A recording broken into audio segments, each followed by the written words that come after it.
It's kind of a weird question because in a way the answer has to be no. Otherwise, it wouldn't be my current conception of justice. You know what I mean? It's almost like if it's my conception of justice and I think of God as just, then of course I'm going to say the answer is no, because otherwise I would have a different view of what justice is. But I suspect that there's probably stuff that everybody believes in the here and now that will turn out to be either too harsh or maybe not harsh enough, even in some cases. But I also think that when presented with whatever that thing is, everybody is going to kind of have this almost innate understanding of, of the fact that God is a just being. One of the perfect examples I've always found of this is when you talk with atheists about the harshness of the Mosaic Code or the conquest of Canaan or anything like that. If you're not like in a debate setting where people are kind of expected to hold their own, I've always found that people kind of crumble almost instantly because it just becomes so obvious. It's like, oh well, yeah. I mean, I guess if those people were terrible, then maybe it was permissible to have stonings or stuff like that. You know what I mean? And it's almost not even a mind thing. It's like something you just feel innately. Like we feel like evil deserves to be punished and good deserves to be rewarded. And we all generally understand what evil is, even if sometimes the details get fudged. So yeah, that's kind of the answer I would have to that question. I hope that was clear enough, Discerner. Also, shaloms to everybody. Appreciate you inviting me, Jamie. Shabbat shalom. Hi, nice to have you. Good to hear you. Yeah. Yeah, I think Discerner is probably saying, well, I don't know, Discerner, do you believe in eternal conscious torment? I can't remember. I thought maybe you didn't. No, that doesn't matter. I mean, if you don't, it's not like wouldn't appreciate you or whatever, but I can't remember. Seems like I recall you saying that maybe you don't believe in eternal conscious torment, but I can't recall. The way you asked the question kind of makes me think maybe that you do. I don't know exactly, as if you can admit I don't know exactly. I think I did, didn't I? Well, and I will say too, I don't believe ECT either, but if you're a Calvinist, really right? is the source of morality, then whatever he says goes, right? And this is actually one of the reasons why whenever I debate with Muslims, or when I hear people debate with Muslims, they'll always bring up the whole Muhammad marrying Aisha thing, and I get it because it's horrifying. But you kind of have to work your way there. You know what I mean? Because if Allah really is God, then it's like, okay, well, you have a problem with that, but God doesn't, and He kind of makes the rules. So like buck up, buttercup. You know what I mean? So it's like when you just right out the gate, well, Muhammad was a pedophile. It's like, okay, but if Muhammad has God's go ahead, then he could be a cat torturer, and it wouldn't matter. Actually, I think pedophile is probably worse than cat torturer. Well, that's very like divine command theory sort of thing. I tend to not like that. I'll admit, I think God has to make sense, and you know what I mean? But I hear what you're saying. I do ultimately agree. Like if God says it, I would submit to it, I suppose. But I can't. I guess I have to be honest. The fact that my understanding of God from Scripture is, it's not that. I don't think God's that way per se, right? Necessarily. Although those examples you gave are sometimes hard to imagine. I guess slaughtering a whole people, like all the people or whatever, and all that stuff. I have a response for that. Sorry, go ahead. No, you go ahead. You go ahead, CJ. Yeah, finish what you're saying, CJ. Well, and I just say I completely agree with that. I think that God's nature is revealed in Scripture is very kind and loving and patient, and so on and so forth. But I do think there is some truth to the statement of if you're saying He's the source of morality, then if the source was all the stuff you don't like, you would kind of have to bite the bullet and say, all right, well, I guess my morals are jacked up. Now, it just so happens that in the case of Christ, you don't really have to do that. With the exception of a few things, like if we were ever convinced that ECT was true, then I guess that would be an example. But I don't know. It is. I do think that's something everybody should wrestle with a little bit. Is just this idea of like, because let me real quick just tell you where I got this thought. It actually didn't start with Muslims. It started with Abraham and the whole sacrifice your son thing. And we know, because we have a complete Bible, that child sacrifice is something that God absolutely abhors. And Abraham probably had a good idea of that, but I don't know if he knew it as strongly as we do necessarily, just because he doesn't have a Mosaic law. He doesn't have everything that comes with Jesus and that kind of stuff, right? And like, so God just commanded him to do this like kind of terrible thing. And it's not like he could have said no. Right? I mean, like he had the power to say no. He could have like denied him. That's not what I mean. But what I mean is like it's not like he would have been holy if he did. Now, obviously, we all know how it ends, and Isaac isn't actually sacrificed because God doesn't actually want child sacrifice. But like in the moment, there's like this kind of catch-22 you have of like, well, the big guy upstairs said so, and I'm just some guy. So who am I to tell him that that whatever it is that he's commanding is wrong? You know what I mean? And of course, Abraham didn't, and he's rewarded for that by being the father of Israel. And I don't know. I think that's just like it's an interesting thought to me. I didn't mean to derail, but that is a very interesting thought to me. Yeah, Rebecca? that's perfect. That's perfect, because that's really, isn't it what God is looking for and what God was looking for from the beginning with Adam and Eve? He basically asked them to trust him, right? He told them what would happen if they ate from the tree.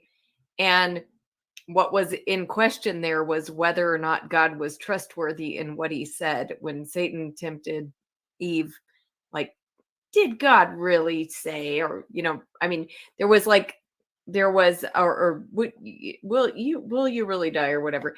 I'm totally misquoting this, but basically, like, this is really what it's about. When we face life circumstances and different things, and even things God tells us, will we choose to trust him or not? And sometimes it may appear that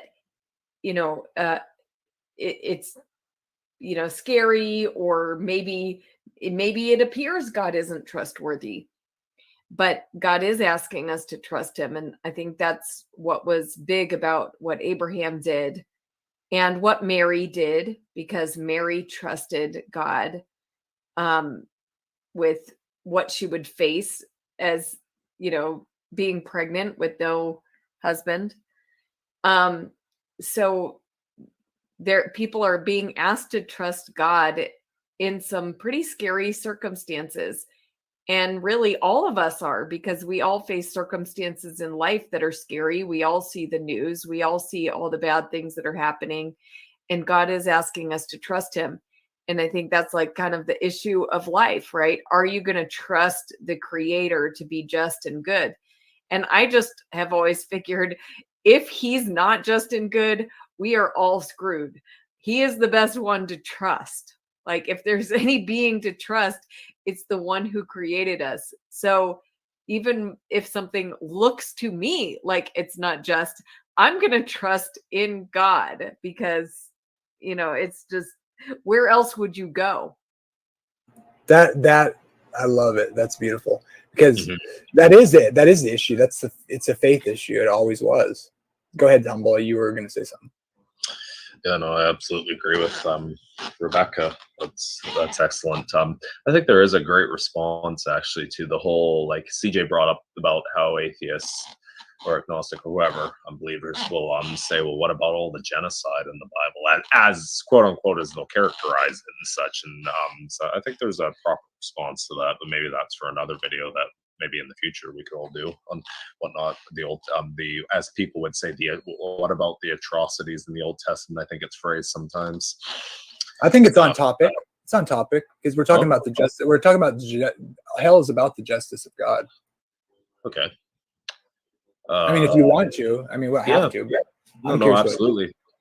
I like to hear different ways people make sense of the, seemingly, people will often, even groups, like Marcion or whatever, rejected the God of the Old Testament, right? For that reason. Mm-hmm.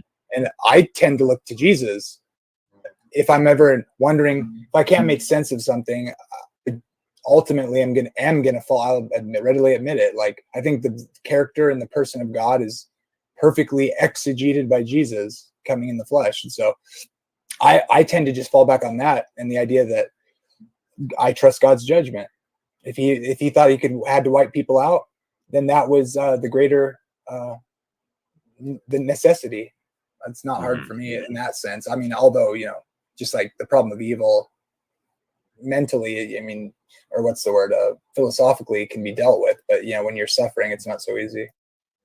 And it just truly proves, like, in that utter destruction of such, that just proves that the wages of sin is death. So okay, Jamie's gonna give me the leeway to do this. I'll take a whack at it. I'm not saying that this is going to be perfect. Of course it's not going to be. Like, I don't really think there is a perfect response or that everybody's going to be satisfied with, but I'll take a shot at this.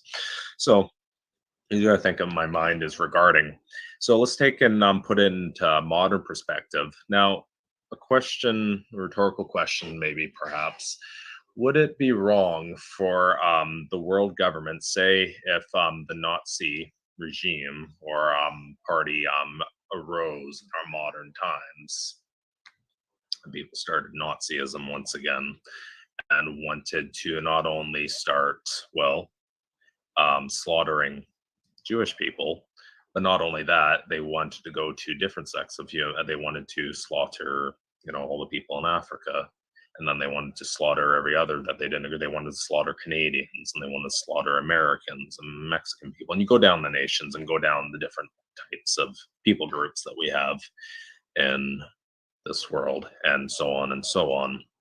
And they start killing off the world's population.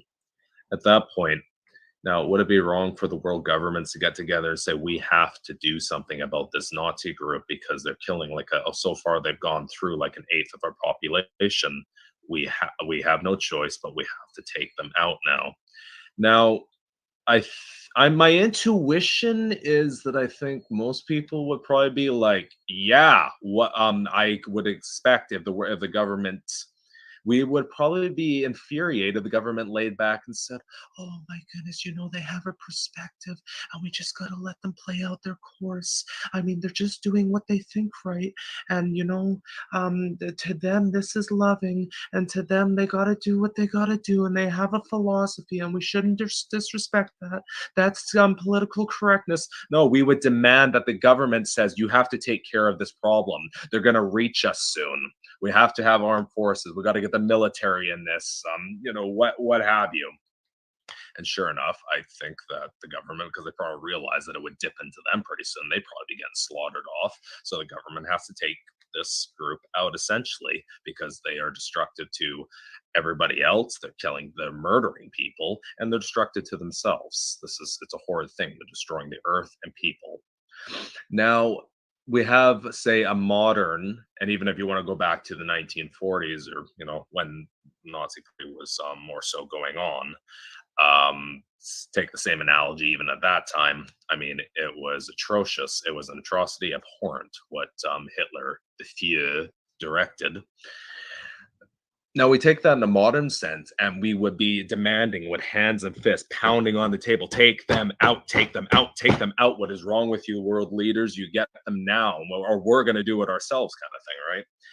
So it's interesting because I think atheists would be screaming, take these guys out. They're going to murder us all. This is going to be an onslaught. Oh my goodness, decimation is happening. And it's interesting that the atheist voice would be projecting of decimate them, take them out. We got to defend ourselves.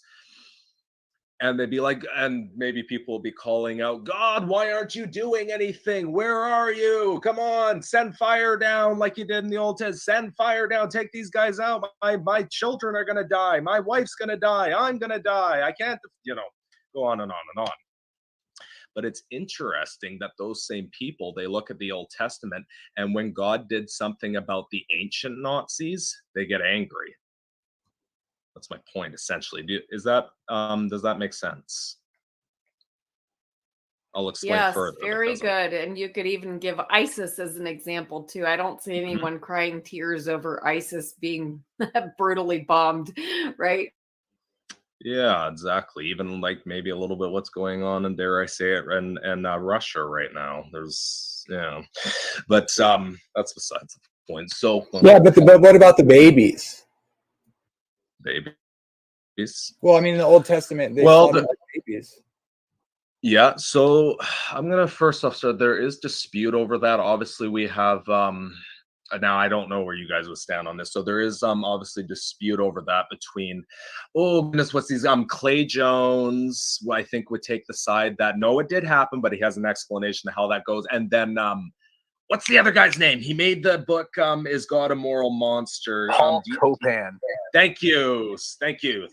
What's the other one? There's another one too, CJ, that didn't you debate him? Yeah, Randall Rouser. I did debate Randall. Randall's got a completely different view, though. Copan says it's all like exaggerated and stuff. Yeah. Rouser says that it's basically just a crock. So his view, it's a super bizarre view, but to be most charitable to it, he basically says, number one, that our moral intuitions can tell us that certain stories aren't something God would have actually ordered. And that number two, God allowed those books to be in the Bible anyway, not because they give us any sort of historical truth or anything like that, but because there is some sort of like parabolic narrative for us to follow. Didn't you interview him too? I can't remember now. Oh no, I haven't interviewed him. But I did read his book, and I will say this: it messed with my mind a bit, but I can't come to his conclusion. But he does actually believe, I think, that these were historical events. I think he believes that they are hyperbole. No. Or something. Purpose, like intentionally mistaken views of God. Okay, like basically like the people thought that God was telling them to do this, but God really wasn't telling them to do this. But God wanted that mistake in the Bible. Oh, wow. Yeah, it's really. I must have got this just quickly about Randall. Are we talking about Randall Rouser right now? Yeah. The Jesus Randall loves Rouser. the Okay, I was just curious about the word. Jesus loves the Canaanite. Right. That's so interesting. I don't agree with him, but I think I've heard a few. What were you saying, CJ? Sorry to interrupt you, man. Keep going. What you're saying? So that was actually Rebecca explained it perfectly, and to give because I think it's not true at all, but to be most charitable to Randall, you could compare it to like the Psalm. I can't remember the exact number, but where the psalmist is talking about Israelites going into the city and dashing their babies up against the corners and stuff like that. And what the Psalm really is a Israelite who's been, his civilization has been completely ransacked by these guys, and he's calling out to God for vengeance against the evil ones. But it's not like literally this sort of, what would you say, this endorsement of dashing babies against corners, right? And in that particular instance, I think Randall Rouser would even have somewhat of a point, because I do think that psalm is not meant to reflect. I agree with that. Yeah, I don't think it's God saying to do that. It's saying this is what's going to happen because of the one about the babies dashed against the rocks. That was just like a prophecy that this is what's going to occur, right? Well, It wasn't that God particular one in the particularly. Psalm, it wasn't a prophecy. It was something like, "Blessed is the one who like sees the infants dashed against the rocks." Yeah, exactly. And what it really is it's like this, and you have to kind of put yourself in his shoes. You know, here we are in America on our smartphones and stuff like that, and it's hard to understand what this guy's going through. But you can imagine, you know, and I won't paint too violent of a picture, but violent enough for you to get it. You know, the Russians show up in your little Idaho town, and you know you all of a sudden you got dismembered children and raped women, and your home is burned to the ground, and everybody you loved is either dead or enslaved or something like that. And you know, he's, suffice it to say, kind of angry, and I get that. And I think the psalm is really meant to kind of demonstrate that anger and that longing for justice for those who have been so ravaged. But the way he describes it is particularly brutal. You know what I mean? It's basically like, you did all this to me, so let it be done to you, and blessed is the person who does it. And Rouser's whole point is basically, it's like, okay, so much like that, the rest of these are things which originate from human authors, but God is nevertheless trying to communicate something through them. My problem with that personally, and everybody can speak for themselves here, but is the genre of Joshua and Judges and Samuel is chronicle, which is not just a historical record, but a historical record in chronological order. It's like the most historical record kind of historical record. In other words, it's like of all of the you know, scientifically historical kind of texts, Joshua is amongst the most scientifically historical, right up there with like the Gospels and stuff like that.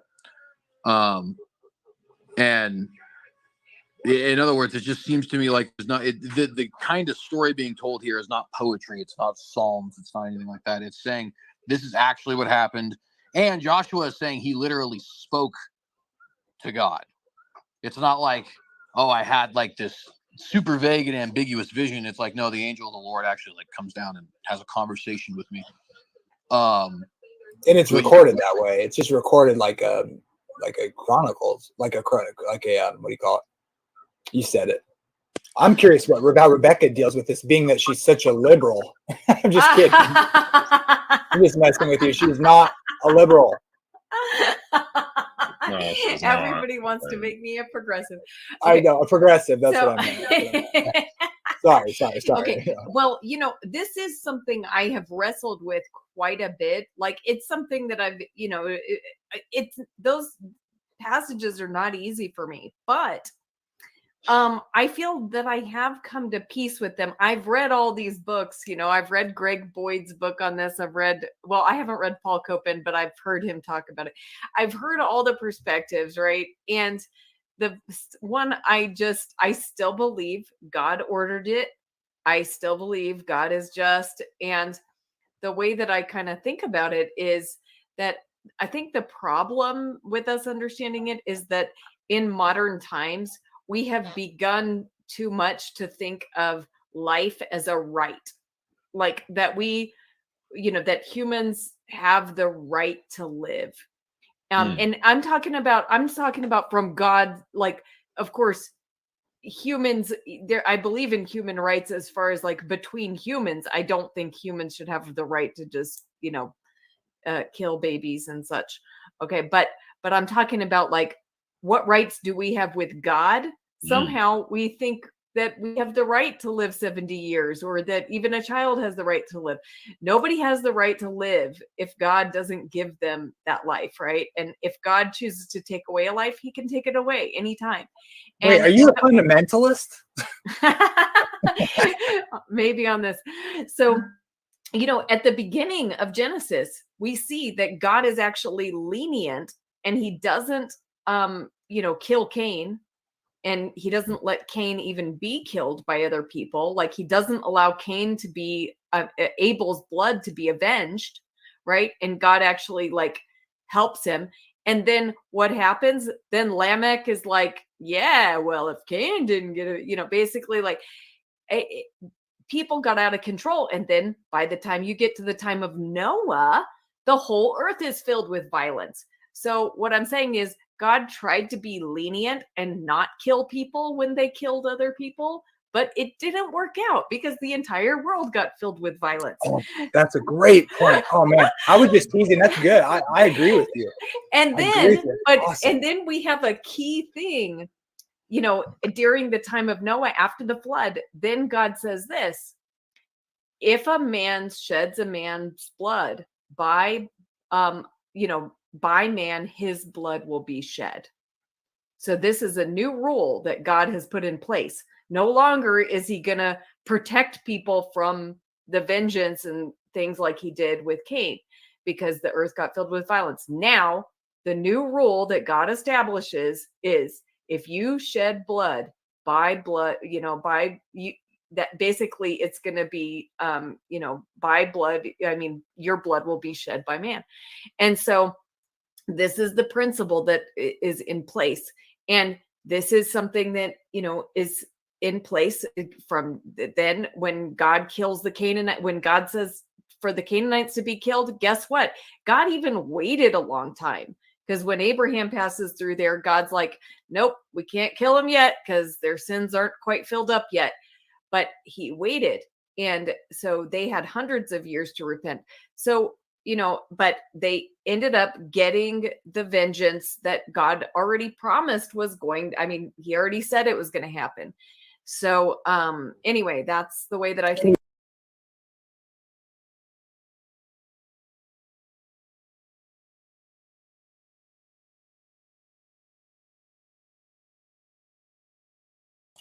Here's the psalm that they were talking about. It says, by the rivers of Babylon, there we sat down, yea, we wept when we remembered Zion. We hanged our harps upon the willows in the midst thereof. There, they that carried us away captive required of us a song, and they that wasted us required of us mirth, saying, sing us one of the songs of Zion. How shall we sing the Lord's song in a strange land? If I forget thee, O Jerusalem, let my right hand forget her cunning. If I do not remember thee, let my tongue cleave to the roof of my mouth. If I prefer not Jerusalem above my chief joy, remember, O Lord, the children of Edom in the day of Jerusalem, who said, raise it, even to the foundation thereof. That means tear it down. O daughter of Babylon, who art to be destroyed, happy shall he be that rewardeth thee as thou hast served us. Happy shall he be that taketh and dasheth thy little ones against the stones. So they're asking God to remember how they were brutalized by Babylon, taken into captivity, and God's temple and city were destroyed. And they're saying, let this happen to them as it happened to us. Notice this in Psalm 55. Give ear to my prayer, O God. Hide not thyself from my supplication. Attend unto me and hear me. I mourn in my complaint and make a noise because of the voice of the enemy, because of the oppression of the wicked. For they cast iniquity upon me, and in wrath they hate me. My heart is sore, pained within me, and the terrors of death are fallen upon me. Fearfulness and trembling are come upon me, and horror has overwhelmed me. And I said, oh, that I had wings like a dove, for then would I fly away and be at rest. Lo, then would I wander far off and remain in the wilderness, Selah. I would hasten my escape from the windy storm and tempest. Destroy, O Lord, and divide their tongues. For I have seen violence and strife in the city. Day and night they go about it. Upon the walls thereof, mischief also and sorrow are in the midst of it. Wickedness is in the midst thereof. Deceit and guile depart not from her streets. For it was not an enemy that reproached me, then I could have borne it. Neither was it he that hated me that did magnify himself against me, then I would have hid myself from him. But it was thou, a man my equal, my guide, my acquaintance. We took sweet counsel together and walked to the house of the Lord in company. Let death Seize upon them and let them go down quick into hell, for wickedness is in their dwellings and among them. As for me, I will call upon God, and the Lord shall save me. Anyway, they seem to hate sin more so than anything about faith, which is interesting thought.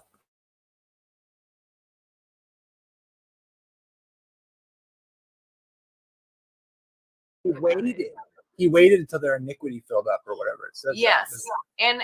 But God had already established the principle that if you shed a person's blood, then by person, you're going to have your blood shed. So the people living at that time, God waited until their sin had been filled up. And then even with the killing of children, okay, well, guess what? Children, they're part of they're part of the people. What I mean is, like, if you kill all the adults and then you leave the babies, well, guess what? There's nobody to take care of the babies. All right. So, when you're wiping out a people group, yes, babies will die. Well, guess what? If those babies deserve to be in God's kingdom, then he'll bring them into God's kingdom. So, I mean, God can bring them back to life. So, I mean, it's just, that's how I see it. I think that is the best answer. Like, so that's another thing I just want to add really quick onto that. I would say, just like in the flood, they were warned, right? And so parents are responsible for their children. So the parents didn't heed the warning. So the blood of the children is on the parents' hands. I think you can make a case for that. Go ahead, Humble. Yeah. And that's excellent, Rebecca. That's excellent, Jamie. God bless you too. Yeah, I would say, like, as the analogy of, like, for instance, Rebecca brought up about ISIS. So, like, if ISIS terrorists abducted or took over an airplane and it had about, let's say, 250 people on it, and that just happens to have toddlers and whatnot. And I don't want to get too into detail because that get pretty gruesome, but children and whatnot, women, men, old and young, all the way to youngest to the oldest. But that same plane, they are going to go and crash that into New York with bombs that will take out a good portion of New York, will take out perhaps, let's say, the radius of 1 million people or more. Well, there is a situation here that, yes, perhaps it would be better that, unfortunately, 250 people may have to die, but to save the lives of over 1 million, so they have to shoot that plane down in the air. That's just a fact. And I also think Yes. too, and I might be somewhat alone in this, but maybe not. I think that we too often, because we hear it in our political debates all the time, right? People talking about, like, what's the best way to, like, rehabilitate prisoners and stuff like that. And I'm not saying I'm against, like, second chances or anything like that, but I think we kind of forget in the modern world that the like punishment is in and of itself a virtue. Like, even if it doesn't accomplish any sort of, like, I'll give an example. People say, well, studies show that the death penalty doesn't reduce crime. And regardless of what your views on the death penalty are, or even regardless of whether or not those studies are correct, there's evidence to show that may not be the case. That's not really the point, right? Like, the point isn't to prevent future murder. It's to punish you for past murder. You're losing your life because you killed somebody. I don't like, it's the idea of scaring the population into submission is fourth or fifth on the list for those guys who are arguing for the death penalty. The purpose of the death penalty is to punish you because you've committed a heinous crime. And that's just the end of the conversation. There's nothing further. And so while it is true, you prevent more damage being done by getting rid of the Canaanites now. And it is true that other people see that and maybe want to, to mend their ways so they don't end up like that. And it's even true that some of them, like Rahab, for example, took it as an opportunity to repent and were rehabilitated. All that's fine and dandy, but in the end, none of it's the point. The point is that the Canaanites, they did one too many terrible things one too many times. And God decided in his infinite wisdom that punishment was the necessary, what would you say, a response to that. And that really is just kind of the end of it. And I, for one, think that needs to be something that's regained in society, not to such an extent. Obviously, we're not gods. We don't have that kind of authority. But just this idea that, like, punishment doesn't have to have an ulterior motive. It can be simply punishment. And that in and of itself is virtuous because evil deserves to be punished. Yeah, absolutely. No, amen to that, CJ, and God bless you, sir. Yeah. The children, as far as with children, the babies and stuff, they were already going to face actually a far more severe, they were going to face a really bad fate with the Canaanites, because if people are not remembering in the audience, or people that might be objecting to this, that it's unfortunately, you have to put it in the macabre way. The Canaanites were, well, to say it bluntly, they were burning their children, their babies, alive, and they would beat the drum so hard and so loud so the parents couldn't hear the cries. Well, anyways, but Yeah, that's right. So yeah, as far as the whole thing of children dying in the process, that was going to happen anyways. With not to make it like a cop out, well, it was going to happen anyways, like in that sense, but it really was going, because that was their culture, is murdering their children, and in extremely gruesome ways. So their culture was so sadistic and savage and insane. I mean, I think there's a difference that people have a hard time discerning between, like, they'll read something in the book and they'll come away from different perspectives to say, oh, that horrible, or they can say, well, I could see this person, and I have sympathy for this person, or that horrible person, or this or that. But there is a difference where it comes down to experience. For instance, like what's going on in Russia right now. Now, say, like, just go way into the future, and maybe if books are written about what happened in Russia at this time right now, once war's over or whatever, people will look back at it with them. They'll read about it and they'll say, "Oh my goodness, like, that was horrible, but I could see this perspective, and I come from this perspective way with it. And maybe that was too harsh, or this, or what should they have done with that leader who was enacting this, or what should they have done with the people?" And people could scramble of that later on in the future when they read the history and books. But there's a difference between experience and what people will come away with when they're actually in the midst. Like, for instance, the Russian people that are in the midst of the war, or the Ukrainian people more specifically that are in the midst of the war, and how they feel and what they see, and what they're calling out for justice to happen to this person who is enacting all this to happen out of their own selfishness. So it would be a different thing, like, to travel back in time and to see it from, like, how the Jewish people may have seen it, that they were like, yeah, no, God is all just in telling us that we need to take these people out, kind of thing. So the difference from you can read it in a book, but for it to actually be happening to us, because I want to say, if we were immersed in Russia right now, I think we would have all one word saying justice is done if this guy's taken out or whatever, to prevent all the other damage. So people can squabble back and forth of what God should and shouldn't have done, or what the Israelites should or shouldn't have done.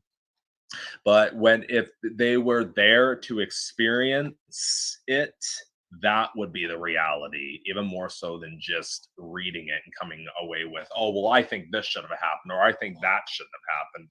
Yeah, well, what about when you're actually immersed in it? Then that may change your perspective. If you think about, so let's wrap it up, and I'll just let everybody a last word here.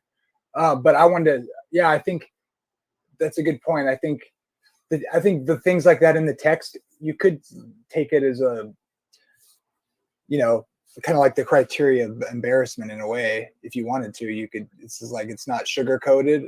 You can bring your baggage to it, whatever it is, and there's not endless details about to justify it. Just like the Bible doesn't seem necessary to justify the existence of God. It just presumes it, right? And I don't think you can. I kind of look at it like, you can't really make this stuff up. Like, fiction doesn't look like that. Like, if they wanted to make a fake book, it would look so much more tidy in certain ways or outlandish and ridiculous in other ways. People will make that case that it is, but I would argue that when you look at books where people were trying to embellish, make stuff up, especially back then, it just seems like the Bible isn't that.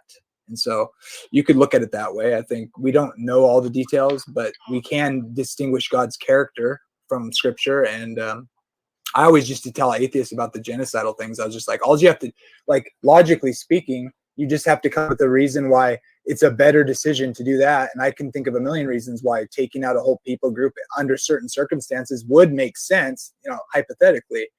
It doesn't make it, just depends on what you bring to the table and what your assumptions are, what your baggage is. So thank you guys for coming. This was very fun. I'd love to do this every week whenever you guys are available. And I'll get a hold of you, Rebecca, about talking about that if you want. I do have some stuff to prepare, some text or whatever I have in mind, because I've been studying it a little bit. I have some videos on it called like the threefold division of the law, and then 2 with Torah scrolls on the front, where I read some papers. Now I'll end with this. You have a Valiant